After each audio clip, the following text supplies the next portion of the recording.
Now at 6, new video from the Oregon Department of Justice shows what the DOJ says is excessive force used by federal officers outside Portland's ICE facility. We'll take a closer look at the video and also hear the response from the federal government coming up in one of our top stories. And as local nonprofits ramp up production to feed some of Oregon's roughly 750,000 SNAP recipients, the Trump administration says it will partly fund SNAP for the remainder of the month. Also, today is Election Day. We have Sunrise reporter Thomas Schultz on this story. He's going to let us know what we need to know, both in Oregon and in Washington, as voters turn in their ballots by 8 o'clock tonight. The 6 o'clock hour of Sunrise starts right now. Good morning and thank you for joining us here. I'm China Green. And I'm Drew Carney. Before we get to Rod and his Tuesday forecast, we do have some breaking news to start with. Former Vice President Dick Cheney has died. Cheney served 2 terms as VP under President George W. Bush from 2000 to 2008. A decade earlier, he served as Defense Secretary under President George H.W. Bush. After his 8 years as Vice President, he wrote 2 memoirs covering his life, political career, and his struggles with heart disease. And these are photos from one of Cheney's visits to Portland for a campaign event in July of 2004. The former vice president dealt with heart disease for most of his adult life, suffering multiple heart attacks and heart transplant in 2012. He was 84 years old. All right, let's over to Red Hill now for a look at weather. Well, a reminder, we have the impact alert up for tomorrow and for Thursday for periods of heavy rain, gusty winds, and maybe some thunderstorms mixed in. We'll show you the Futurecast movies coming up here a little bit later in the show. Right now, let's get you out the door. The precipitation that was measurable has ended. We do have fog settling over the city. This is looking down from the Wells Fargo building, 49 degrees. This is basically at I-5, if you will, looking across the city. You can tell it's not that bad driving in, but certainly foggy up in the West Hills themselves. Again, the temperature is 49 degrees. So to the bus stop we go. Maybe a misty spot to be found, about 47 on average out the door this morning.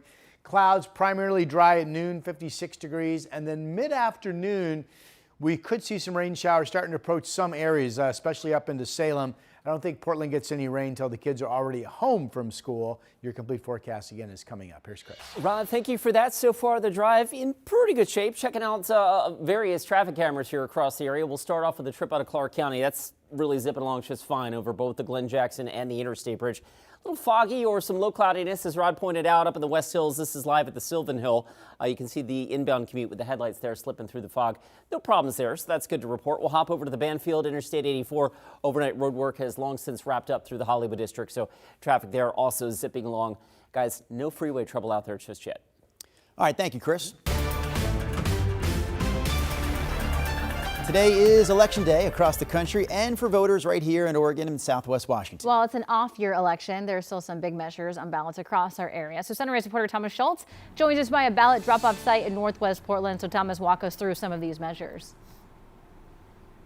Yeah, guys, well, we'll start here in Multnomah County, where both the county and the city are asking voters to renew a levy for parks around the county.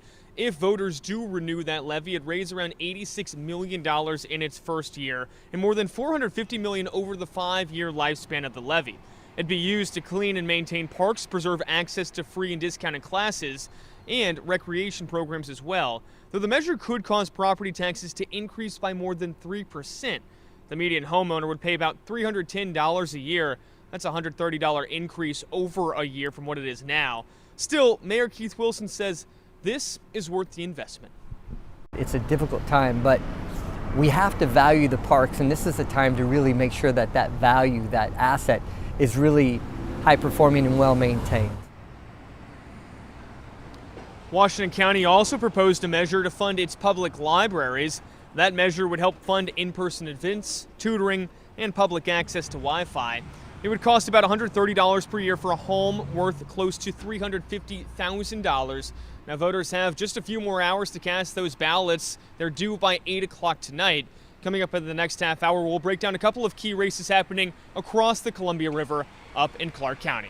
Drew, China. All right, Thomas Schultz, we'll see you again at 6:30. This morning, we're also getting a look at some of the video evidence that's been presented to a federal judge in the ongoing case to decide whether the Trump administration can or cannot deploy the National Guard to Portland. Videos submitted by the Oregon DOJ show federal officers using what they believe to be excessive force against protesters. KGW's Al McCarty has the story. During the 3-day trial in federal court, the federal government and the state submitted more than 750 exhibits, evidence for and against the deployment of federalized National Guard to Portland. As first reported by the Oregonian, videos shared by the Oregon Department of Justice show just some of the confrontations between federal agents and protesters. Confrontations plaintiffs label as excessive force on the part of the feds. The first video from August 13th shows 2 masked officers run behind a man standing on the sidewalk and shove him to the ground. Another angle of this incident showing 24 agents coming down the driveway as gas from one of their canisters fills the air. 3 days later, footage shows agents rushing down the road after protesters amid more smoke and tear gas. Then, in a time jump to the end of September, federal officers are seen converging on a group of people near the driveway after one pushes a demonstrator. Agents grab 2 more people, pulling them inside. The final 2 clips are from October 2nd, the first around 8:15 p.m. After a protester crosses the blue line, agents can be seen running after her and walking her inside. Around 9 p.m., another person crosses the line, prompting several agents to charge forward. They come out and practice crowd control, using crowd control munitions against nonviolent protesters. We talked with protester Vincent Hawkins, who detailed his experience with agents outside the facility. He was struck by a canister in the eye back in June. I've been shot. I know friends that have had their bones broken, and they continue to come out here. Meantime, the feds say there are protesters who are being violent against officers. 38 people have been charged with federal crimes near the ICE facility. The most recent, a Portland woman who made her first court appearance Monday for allegedly striking an officer's arm.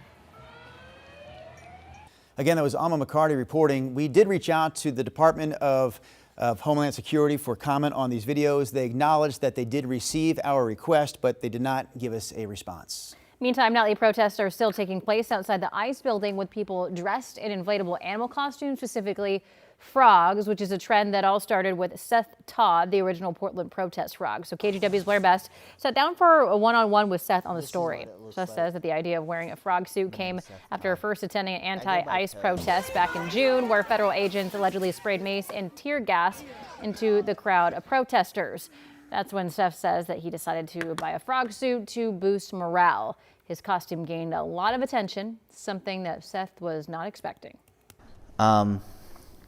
Panic. I've never been in a position where I gained that many followers. What is sort of the bigger message of you going down there standing in a frog suit? I don't think there's a bigger message other than to combat the narrative, the continuous narrative that we are violent people. Are you going to stop anytime soon? You can watch the full interview with Seth on the story over on KGW.com or on our streaming app, KGW+. People say I should.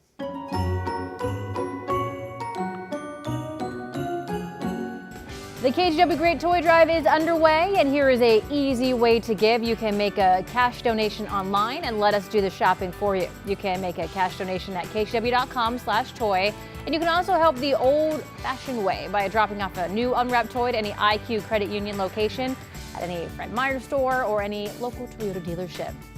Hey, here's an update on the toy drive. Day number 2. We already have those toys filling up the toy box on this Tuesday morning. So, Rod, you were here yesterday. China had the day off, but you were with me last week when we did that toy dash in Fred Meyer. And I told you, Rod, I gave the audience your credit because I said we collected as between you, me, and David Malco and our sponsors, we collected more than 800 toys. Your team. You and your Toyota friends collected like 350 of those 800 toys. 375. Oh, geez, sorry. I get really competitive during those games because it's all for the kids. I said it's because you're younger, you're faster, more in shape. Those things help in a toy dash. Here's what we really know. China collected so many toys that she was tired, and rightfully so. She had yesterday off. That's another Drew point. didn't collect so many toys. He had energy enough to come to work yesterday. There you go. Hi, Rod. Your turn now. Here's a look at our Futurecast movie. A reminder that today's forecast is all about rain coming in later today into the evening hours. So here's 3 o'clock. Everything's coming up from the south. And then here's 6 o'clock. We've already seen some showers pass. So I would expect there to start to be some rain during the afternoon drive home, especially if you walk out the door at 5 o'clock in Portland and get in your vehicle or go down to the Max stop. Heavier rain, you see the yellow in Newport, will be coming in during the evening hours. So we're really pretty quiet until later this afternoon. Here's the West Hills, our live camera. Looks like they got a Christmas tree up, getting ready for zoo lights perhaps. There's the Oregon Zoo camera. 47 degrees. The fog again up in elevation in the hills. That's about 600 feet. No fog crossing the Columbia and the Interstate Bridge this morning. That's the camera from the Springs of the Waterfront in Vancouver. Temperatures underneath the low cloud deck are comfortable again, 49 degrees. All of a sudden, it's been a while since you've had a chilly start. It's 48 out in Troutdale. East winds to about 15, still blowing out there. Generally, winds are southeast 5 to 10. 47 Sherwood, West Lynn. Salem's at 50 this morning. Good morning to you. Out in McMinnville, it's 47 degrees. Weather map, it features the rain coming up later this afternoon from the south. Temperatures could hit 60 in parts of the valley and even the coast for that matter before the raindrops start to hit. And then we've got some late day light rain over in central Oregon, but other than that, during the daytime hours should be dry with mostly cloudy skies out east. 59 today. We have the heavy rain pockets along with the thunderstorm threat and gusty south winds leading to the impact alert for tomorrow and Thursday. Two pretty rock and roll days overall that will impact your outdoor outings. All of that ends during the day Fridays. We'll be dry by Friday night, a nice Saturday, and maybe we get through all of Sunday before any rain arrives as well. Back to you.